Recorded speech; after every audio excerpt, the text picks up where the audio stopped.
അപ്പോൾ സർക്കാരിൻ്റെ 4ാം വാർഷികം വിപുലമായിട്ട് തന്നെ ആഘോഷിക്കാൻ വേണ്ടി തീരുമാനിച്ചു.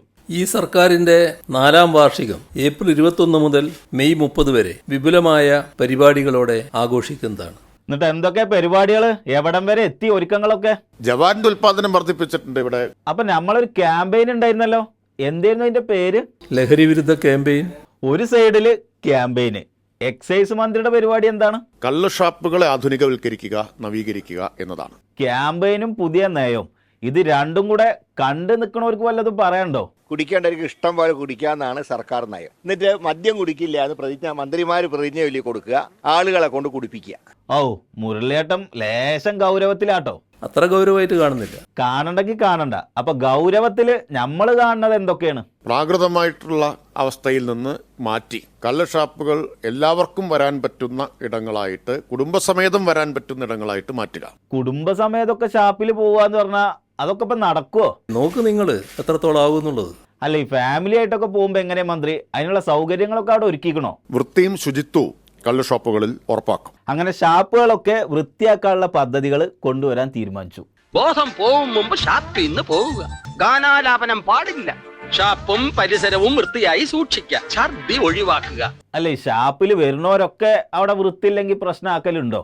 എന്നെ അത് ബാധിക്കുന്ന കാര്യമല്ല. മൂപ്പർക്ക് അവിടെ പോകേണ്ട കാര്യമൊന്നുമില്ല. അല്ല, അവിടെയൊക്കെ ഇപ്പൊ ഇങ്ങനെ വൃത്തിയാക്കിയിട്ട് എന്താ അവിടുത്തെ പുതിയ പരിപാടി? കേരളത്തിൽ ഏറ്റവും നല്ല ഭക്ഷണം കിട്ടുന്ന ഇടങ്ങളിലൊന്ന് കള്ള് ഷാപ്പുകളാണ്. പക്ഷേ അവിടേക്ക് പോകാനുള്ള ഒരു വൈമുഖ്യത്തിന് കാരണമായിട്ടുള്ളൊരു സാഹചര്യം ഉണ്ടല്ലോ, അത് മറികടക്കണം, അത് പരിഹരിക്കണമെന്നാണ് കാണുന്നത്. എന്നിട്ട് വൃത്തിയാക്കി തുടങ്ങിയോ? എവിടം വരെ എത്തി?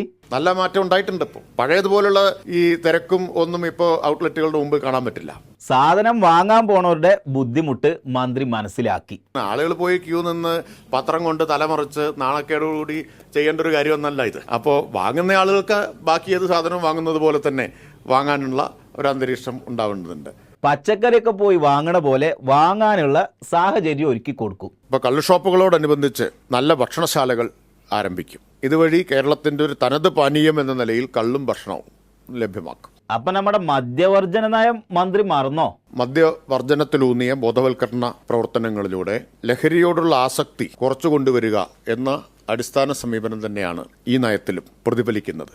ഒരു സൈഡില് ലഹരിക്കെതിരെയുള്ള പരിപാടികൾ, വേറൊരു സൈഡില് പുതിയ പുതിയ നയങ്ങളും. എന്നിട്ടാണ് കൂടുതൽ ഇളവ് ഒരു ഭാഗത്ത് നൽകുക, മറുഭാഗത്ത് ലഹരിക്കെതിരെ പ്രതിജ്ഞ എടുക്കുക. അതിന് എല്ലാ ലഹരിയും ഒരേപോലെ അല്ല എന്നാണ് മന്ത്രി പറയുന്നത്. എല്ലാ ലഹരിയും വർദ്ധിക്കേണ്ടതാണ്. പക്ഷെ ഏറ്റവും പ്രധാനപ്പെട്ട വെല്ലുവിളി മയക്കുമരുന്നിൻ്റെയും രാസലഹരിയുടേതുമായിട്ടുള്ള വെല്ലുവിളിയാണ്. അപ്പൊ ശരിക്കും നമ്മുടെ നിലപാട് എന്താണ്? പൊതുവിൽ ലഹരിക്കെതിരായിട്ടുള്ള നിലപാടാണ്. പക്ഷേ അതിൽ തന്നെ നമ്മൾ വേർതിരിച്ച് കാണേണ്ട ഒരു കാര്യം, ഏറ്റവും അപകടകരമായത് മയക്കുമരുന്നും അതിൽ തന്നെ സിന്തറ്റിക് ഡ്രഗുമാണ്. അതിനെ ചെറുക്കുക എന്നുള്ളതാണ് നമ്മുടെ മുമ്പിലുള്ള ഏറ്റവും അടിയന്തരമായിട്ടുള്ള കടമ. അത് കഴിഞ്ഞിട്ട് തീവ്രത കുറഞ്ഞതിനെ കുറിച്ച് ആലോചിക്കാന്ന് അല്ലേ? അപ്പൊ ഇതിനൊരു അവസാനമല്ലേ അല്ലേ? അതാണ് ഞാൻ പറഞ്ഞത്, അത്ര വേഗമൊന്നും അത് അവസാനിക്കില്ല.